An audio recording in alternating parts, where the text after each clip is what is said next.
Okay, looks like we're on. We are. Good morning, everyone. My name is Scott Pruitt. I'm Vice President of Commercial Building Consultants. We'd like to welcome everyone to our fifth webinar in our CBC webinar series. This is also our second webinar discussing milestone inspections and structural integrity reserve schedules. Our speaker today is Huu Nguyen. He's a PE engineer and founder of Total Engineering, and he's also CBC's Director of Engineering.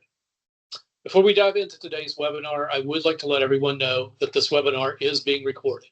This allows us to provide you with the opportunity to revisit the information discussed and share it with those who couldn't attend live. Your participation and engagement are very important to us, and we want to ensure that everyone feels comfortable. If you have any concerns about the recording, please feel free to reach out to us directly. As well, you can visit us on our website at thecbcteam.com, where you can read our privacy policy, find out more about us and the services that we offer. So now I'd like to introduce to you our special guest today, Huu. Take it away. All right. Thank you, Scott, for the introduction. And good morning, everyone. I'd like to welcome you back if you had joined us for the first webinar on the milestone inspections. What we're going to go through today is a brief history of what the milestone inspections are, and we're going to answer questions that we frequently get regarding these milestone inspections. The purpose of this presentation is to provide clarity on what the milestone inspection is, and we're going to do that by comparing and contrasting to traditional reports that are often found in the commercial real estate industry. So that would just dive right in. The first question we're going to go over today is what is Florida SB 4D and 154, and we're going to go through these fairly quickly here. So Senate Bill 4D was enacted in response to the Surfside condominium collapse that happened in 2021, and the collapse that took the lives of 98 of its residents. SB 4D also mandates milestone inspections and reserve studies for aging condominiums and cooperative buildings. And the purpose of the bill is that it aims to ensure structural integrity and safety to prevent future disasters. So to summarize, SB 4D is a proactive measure, and it is promoting life safety. It requires legally by the state a visual inspection and assessment to be done for all condominium buildings that are taller than 3 stories and have reached a certain age, to ensure that any issues that need to be addressed are first and foremost taken into account and recorded in a report and reported to the state. So continuing on, SB 4D was followed by Senate Bill 154 a couple of years later. And the point of 154 was to clarify some of the things in SB 4D and make revisions based on the response from the community. So in detail, SB 4D SB 154, was passed in 2023, and it was to refine and clarify SB 4D requirements. It extended the deadline and adds flexibility in the inspection process, and it addressed the limited availability of licensed professionals, allowing teams under supervision of a licensed engineer or architect to perform the milestone inspection. So in the response to the SB 4D, there was a lot of clamor and commotion, especially around the availability of licensed professionals compared to the number of condominiums and buildings that need the milestone inspections to be completed. And in response to this, the Florida Senate passed 154, which allowed the inspections to be done by trusted individuals as long as they were supervised by a licensed engineer or architect. Okay, so moving on and digging into the milestone inspection, one of the first questions we often get is, what is a milestone inspection? And the milestone inspection, in short, is to assess the structural integrity of buildings 3 stories or higher, and is to ensure the building remains safe for occupancy. So the point of having these milestone inspections done is to make sure that if there are any signs of deterioration or concern, that this is again documented and reported to the state so that an action plan can be put together to remedy the situation either through repair or further investigation in a phase 2, which we'll get to here. The milestone inspection includes 2 phases. The first phase is required by state law, by SB 4D, and it is required of any building that's reached the age of 30. Now, the phase 1 is a visual inspection for signs of structural distress. And when you get your milestone inspections done, included within the report should be some verbiage on whether or not phase 2 is required. So to clarify, the phase 2 is only required if it is deemed necessary by the phase 1 inspection. And the phase 2 is a more detailed look at some of the components that were highlighted in the phase 1 report. And the phase 2 can either be invasive or non-invasive measures, depending on what the observation team deems necessary. So in some cases where it's not clear what's causing the distress, for example, if you have a concrete slab that is deflecting more than it should, or excessive cracking in the concrete structural elements, excessive corrosion, deterioration of wood structural elements, that those things can be caught in a visual inspection, but we won't know necessarily what the cause of it is until a further investigation is completed. Some things can be determined by visual inspection and you can make certain conclusions, but other things will require non-invasive investigations such as X-ray or LiDAR. Other cases will require a more in-depth look where you'll have to chip out the concrete to see, for example, the extent of the corrosion in the steel reinforcement.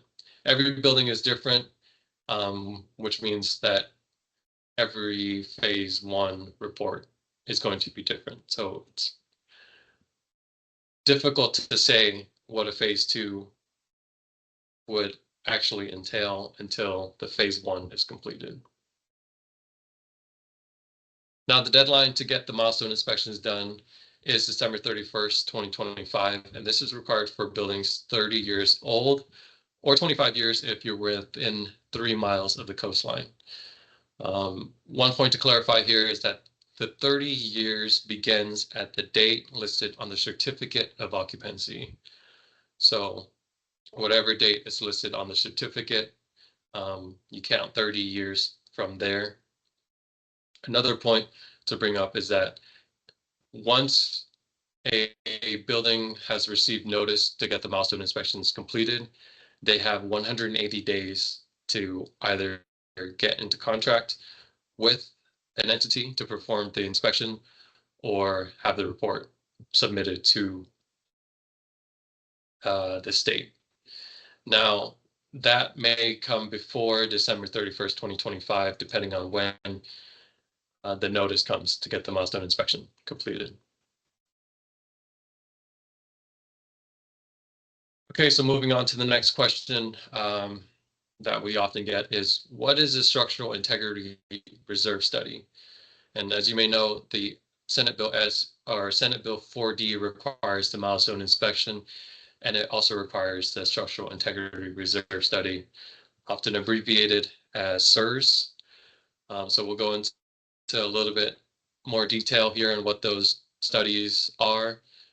The purpose of the SIRS is to evaluate remaining useful life on structural elements.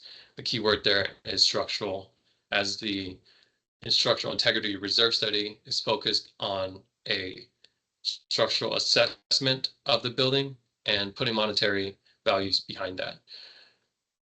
It's meant to estimate the replacement costs to help associations plan and fund necessary repairs. What you can expect in a structural integrity reserve study is an itemized list of primary structural elements and an estimate of the remaining useful life in years of each element, and also the cost to replace those elements once they need to be replaced, or if there's immediate need, then there would be a cost to repair those elements. Hugh, I'm going to jump in for a second, ask you a question just to clarify for everybody.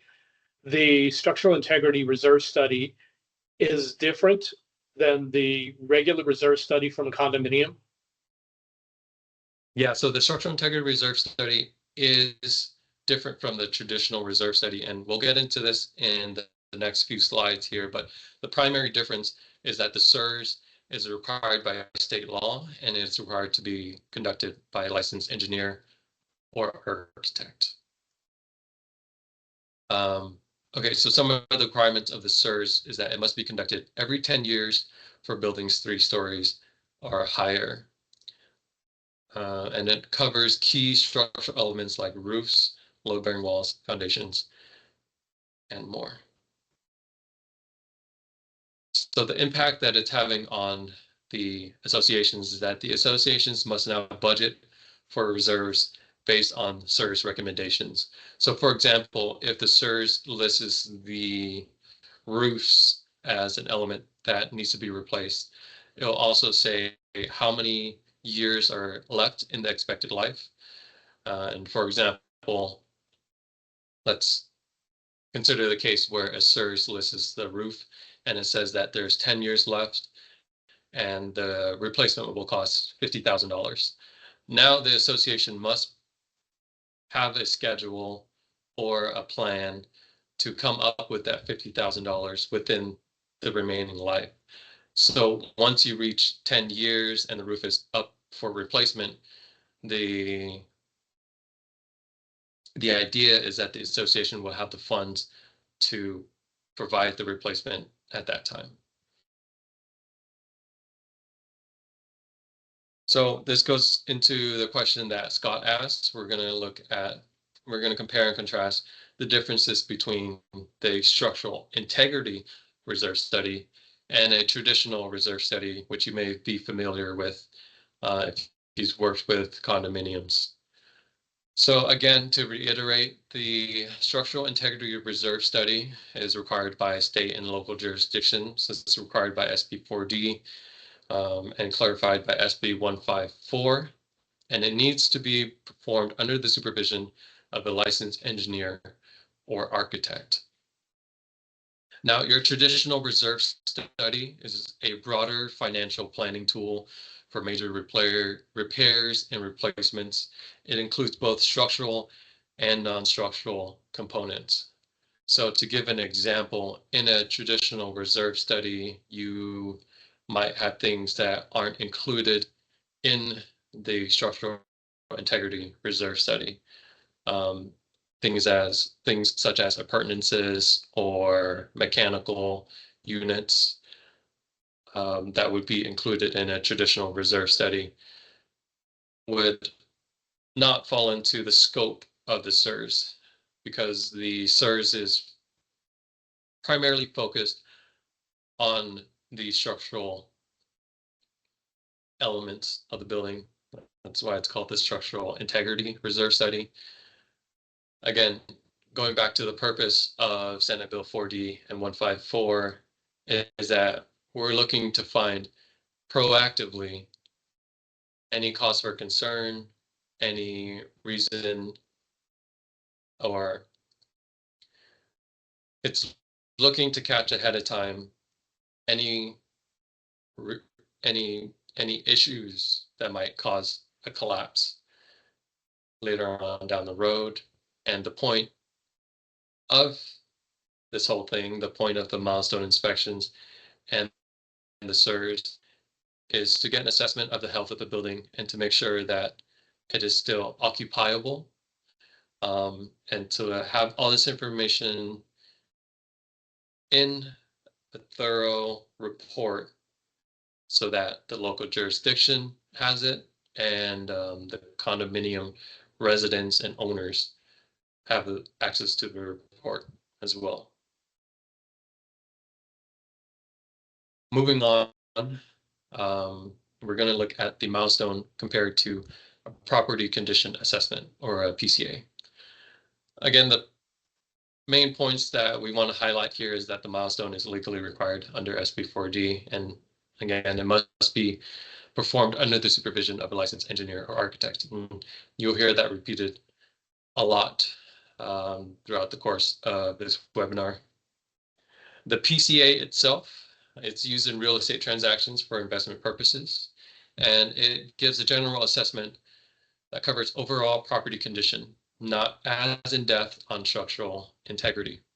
So the milestone, again, is looking at the bones of the structure, whereas the PCA will include items that aren't part of the structural element, but still important in the operation of the condominium building. Now, a question that we often get is, if I just got a PCA done, can that report be used in place of the milestone inspection? And the answer to that is no, unless the PCA was performed by a licensed engineer or architect. So it must meet that requirement. Meaning, condo associations, if you're looking to kill two birds with one stone here and you're up for a PCA or recertification, the recommendation is that you have a licensed engineer or architect on the team to be a part of that. So when it comes time to do your milestone inspections, that can be done all in one go.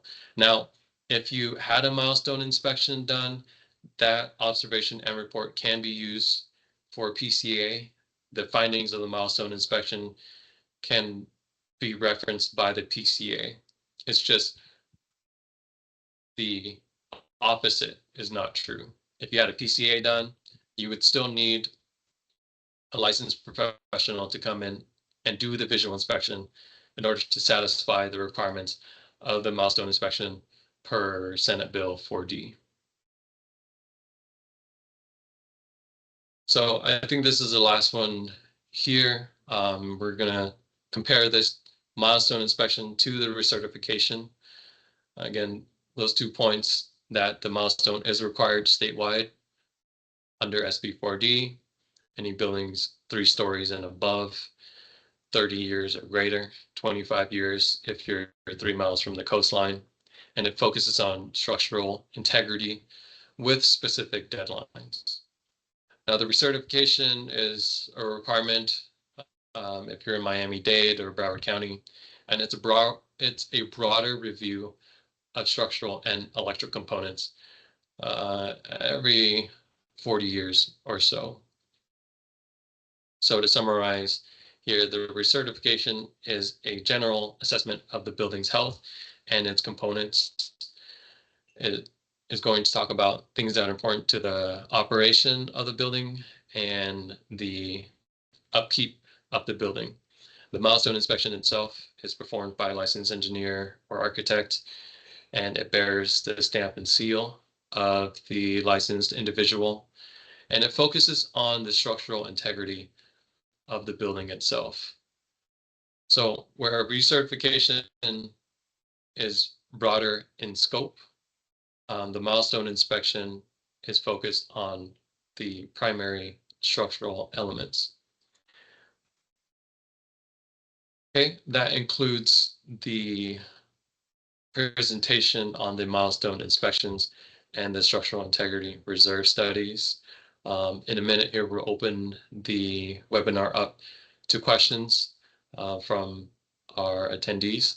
But before that, I'd like to bring Scott back into the mix, and he could talk about how commercial building consultants and total engineering is coming together to serve the industry in this case. So, Scott? Yeah, that was great, Hugh. Thanks. And we also have Greg Trotter, who is the founder of CBC, on the line or on with us too. Greg, are you there? I am.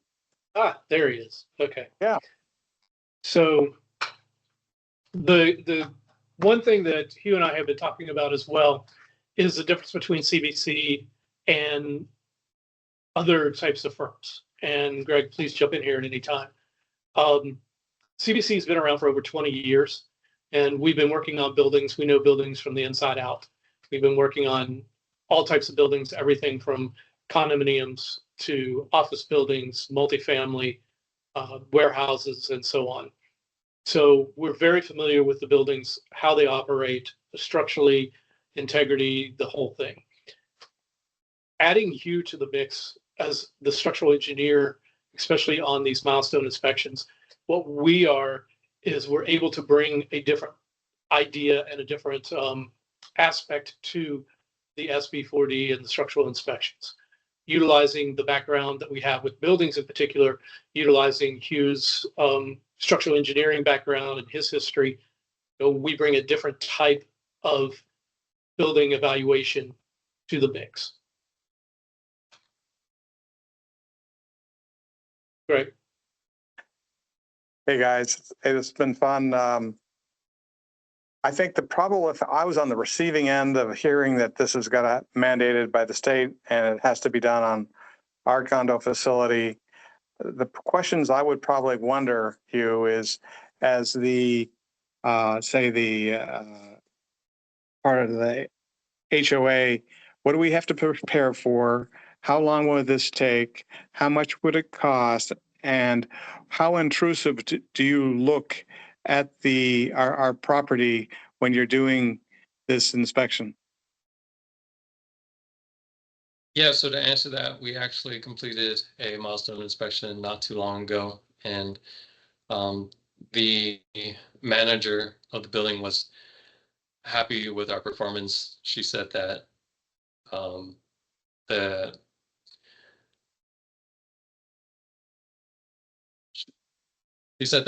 she appreciated we didn't bother the tenants, and we got the inspection done within a day. She was impressed by our response time and how professional we were during the investigation or during the inspection. Now, to answer your question on how invasive the inspections are, the phase one is simply a visual inspection. So any places where we have the eyes to see, we're going to go in and look. The building in particular that we just completed the milestone inspection on, we were there for a full day going through the building and checking to make sure that everything that was visually able to be inspected was documented and included in the report. We also were able to get into some of the units that were available for inspection. Now, when we do these, we want to make sure to inspect some amount of the units so that we get an idea of the state of the structure within the units as well. That is coordinated beforehand to make sure that, one, there are units available, and two, if we're entering any units that are currently occupied, the tenant knows and is expecting us to be there. Now, just like what Scott said, we understand from the commercial real estate side, from the engineering side.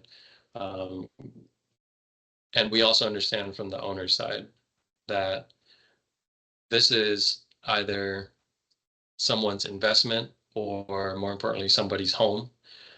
And when we're entering someone's home like that, we do want to approach it with a certain amount of reverence, that we're not there to bother the tenants or anything. And we do want to take care in how our presence is interpreted by the people who occupy the building. And in terms of costs, that question comes up a lot. And, I don't have a specific answer for you. All buildings are different, and depending on the size of the building, how many units you're looking at, that's going to change the cost definitely. But I can say that, on your typical 3-story condominium, you're looking at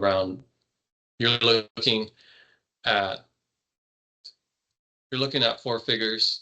And for your larger condominiums, so we're talking mid-rise to high-rise, that could be low to mid 5 figures for the milestone inspection and the structural integrity reserve study.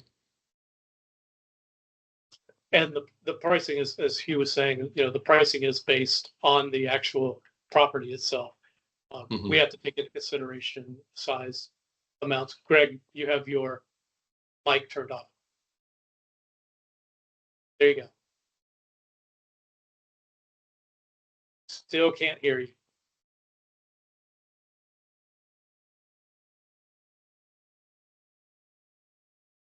Okay. Looks like Greg's having a little bit of technical difficulties. We'll get somebody in there to take care of that. But in the meantime, yeah, You just can't hear him. There, testing, 1, 2, 3, testing. There you are. Okay. I guess the one thing is you're working against a deadline.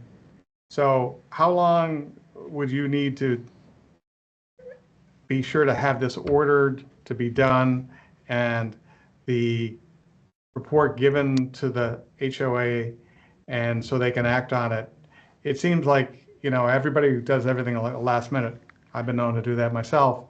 What's the time frame that you should be comfortable to do this, start this activity, get it done, and be able to work out all the issues and the costs so that everybody is all set by the deadlines? Yeah, so that goes into our next point, which that these inspections and reports can take up to 4 to 8 weeks. And that's from the time of signing the contracts to getting the report finished and completed and back to the association. So that doesn't include any time for engaging the entity to do the milestone inspection and getting the time for negotiation and the time for coming up with the scope, things like that form the contract itself. And it doesn't include time for evaluating the report with the client and, going over any needs if a phase 2 is necessary. So my personal recommendation is that at, the moment you receive notice that the milestone inspection needs to be completed, get into contact with someone who knows what they're doing, who knows how to provide, who's had experience in providing these milestone inspections, and at least start the conversation as soon as possible. If you've had the notice for a while now, 2 to 3 months is comfortable. Anything less than 2 months is coming down to the wire. Now, SB4D has been clarified by 154, and it says that as long as you are in contract with an entity to get the milestone inspections done before your deadline, then that will allow you some leniency to avoid any penalties that are enacted by the local jurisdiction. At this time, there is no specific language on what the penalties are, but it's been left up to the local jurisdictions to define that for themselves. So, you know, if you're late on a milestone report in one county, the penalties may be different than another county. The industry is looking at Miami-Dade and to see what they're doing first, and I expect counties to follow suit once that has been decided. So, you know, if that's a big question for you on what the penalties are, then I would be paying attention to how Miami-Dade responds to this legislation, because most likely the other counties in Florida are going to follow suit. And then, you know, I also want to bring in Scott to talk about our dedicated staff and our approach and how we work to avoid rushes and these sort of penalties. So, Scott, if you don't mind. Yeah. Hugh, I'd also like to piggyback on what you were talking about. As we all know, you know, as CBC, our team is very familiar with condos. Many of us have lived in them, owned them. Greg actually owns condos himself, and also board member certified. We've gone through the course and have been board certified. We do understand what happens behind the scenes as well.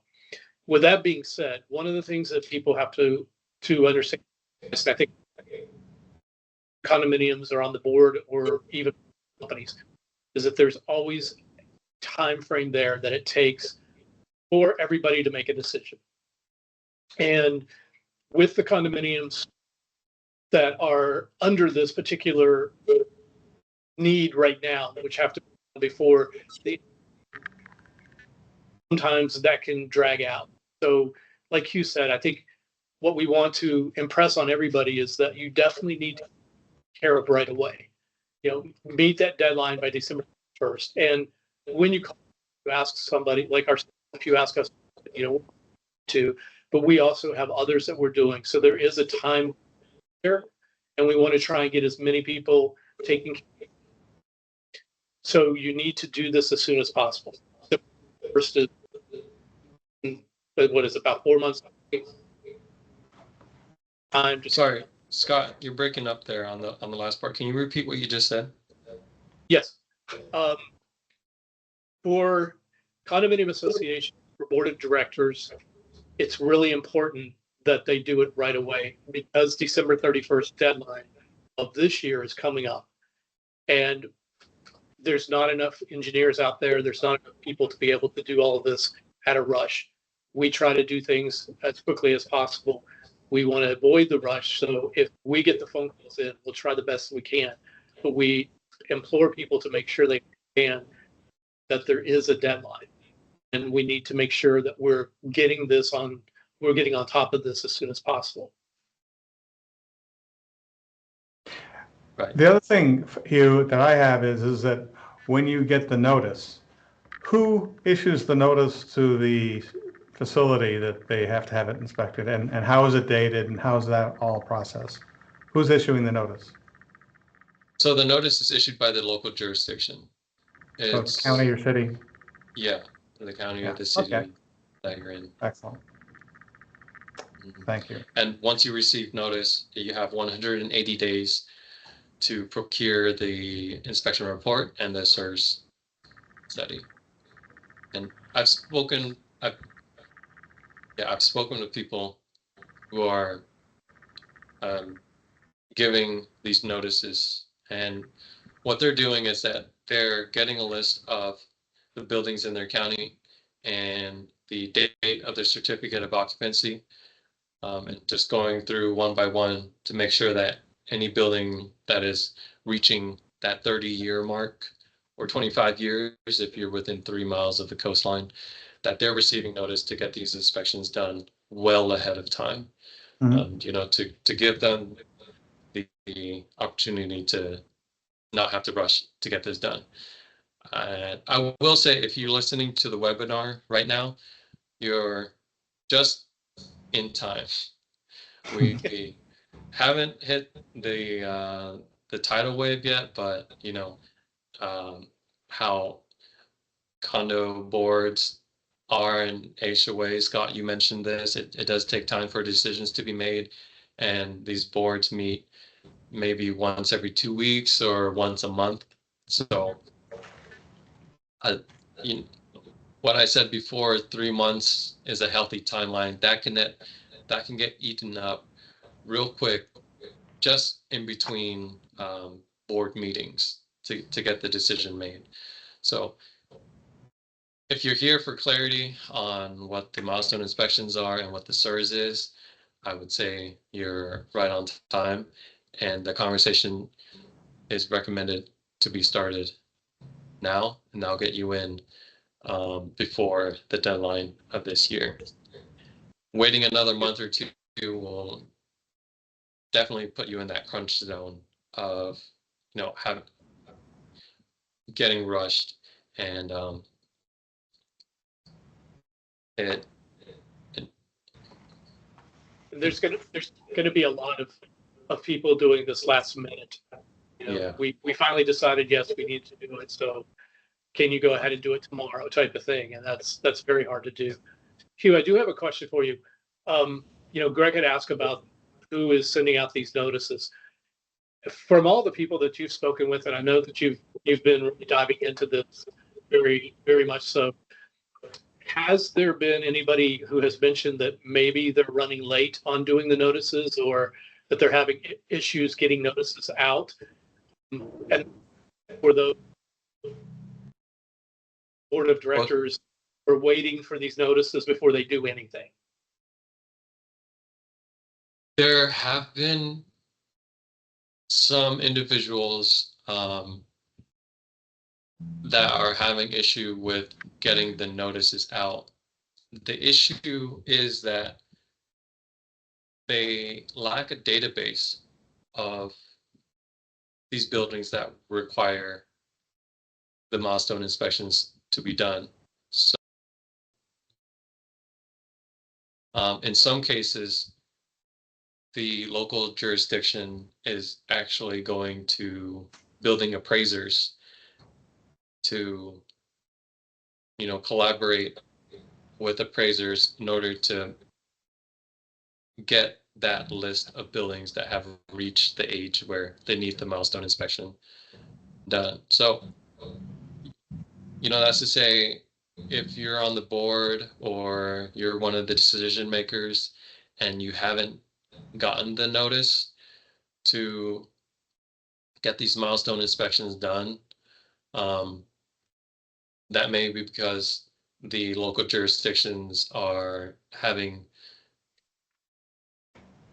challenges in getting the notification to the building. But to clarify, all buildings are still on the hook for that December 31st deadline, even if you haven't received notice. If you receive notice, then you have an 180 days from the notice to procure the report. But if you haven't received notice, you know, let's say right now, and the report is due December 31st, you're still on the hook for it.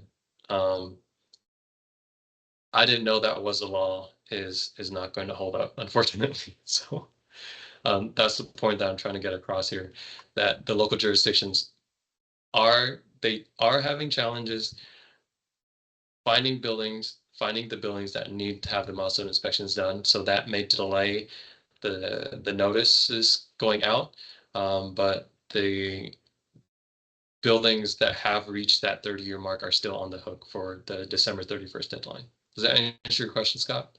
Yes. So our recommendation would be to know if your building falls within that parameter, and if so, and you have not received your letter of notice, that you should go ahead and start making arrangements anyway, because you're still under the assumption that you're going to have this done unless a law has changed or something. But it's better to go ahead and start working on it, I would assume. Yeah. Yeah, and that's an important part.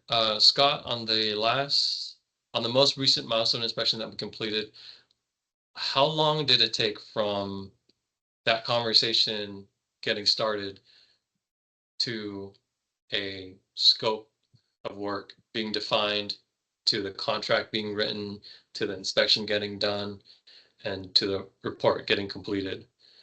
Can you give us a breakdown of, how long that took?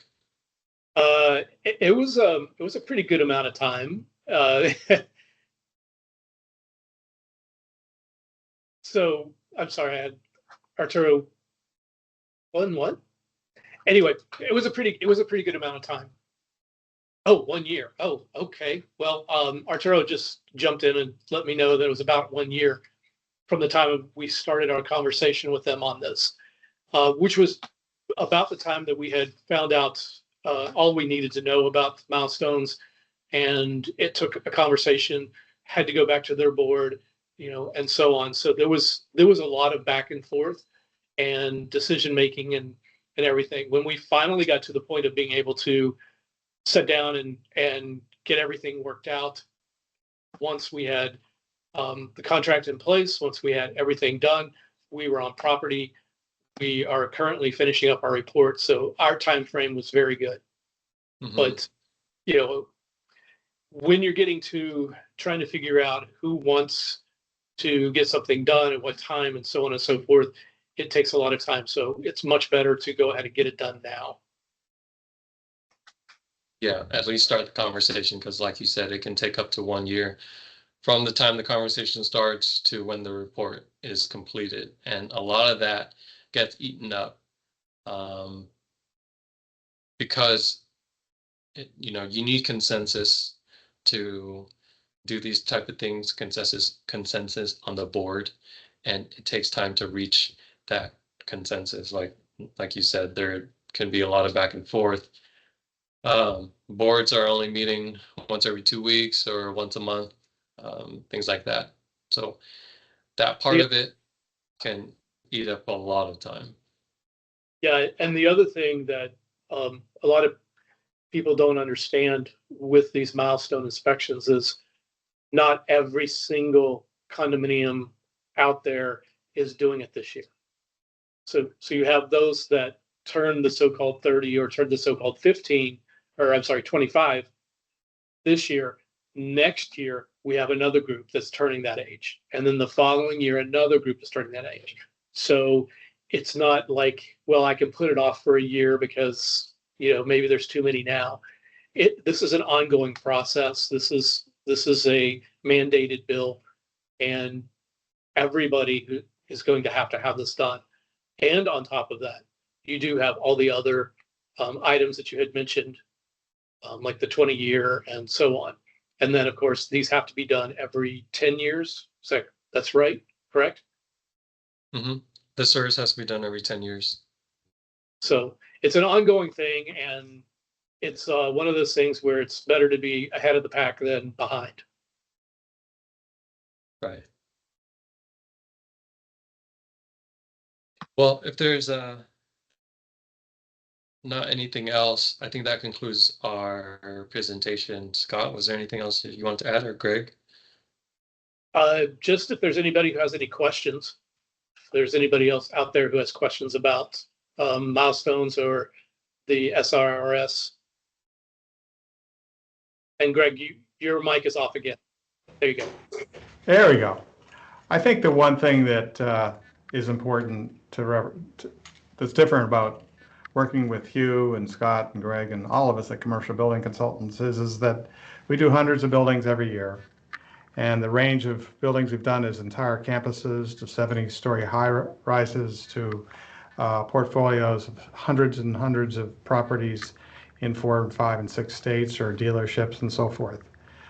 And what we are is we're a boutique firm. We're high touch, high feel. If you're intimidated by this aspect or have a question about your property and need some guidance, we're really easy to talk to. We actually return phone calls, and we may even know your property. We do get around the country as well, and strongly around the state every month. So if you need someone to talk to about your property and your milestone inspection or any other aspect, because we're talking railings, beams, facades, roofs, all sorts of aspects to a property.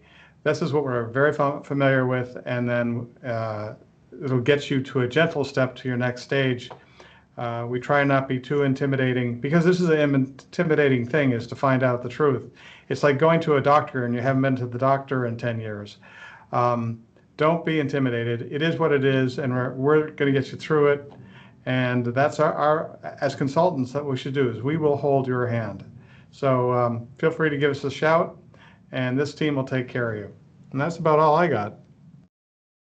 Great. Couldn't have said it any better myself. That's it. Okay, well, thank you, everybody. If you do have any questions, you can always contact us. Our information is available online at thecbcteam.com. You can send us emails directly to any of us, or you can call us at 407-447-5881. We appreciate everybody showing up. We have another webinar coming up next month, which is on the 18th. And that will be a webinar, and that will include the different types of services and things that CBC offers, as well as thermography. And we're looking forward to that. So thank you very much for attending. Everybody have a nice afternoon, and we will see you in September. Cool, thank you. Yeah, just one last point there is that the domain name has been updated for CBC. So what you see on the screen is out of date. If you're looking to reach commercial building consultants, they are at the cbcteam.com. Not CBC Building Solutions, though I think if you go to that link, you'll be redirected, if I'm not mistaken. Yeah, it will be redirected. But we did change our web address, so. All right, and you can also find us on LinkedIn. Reach out to us on there if that's easier. Otherwise, I think that's all for us today.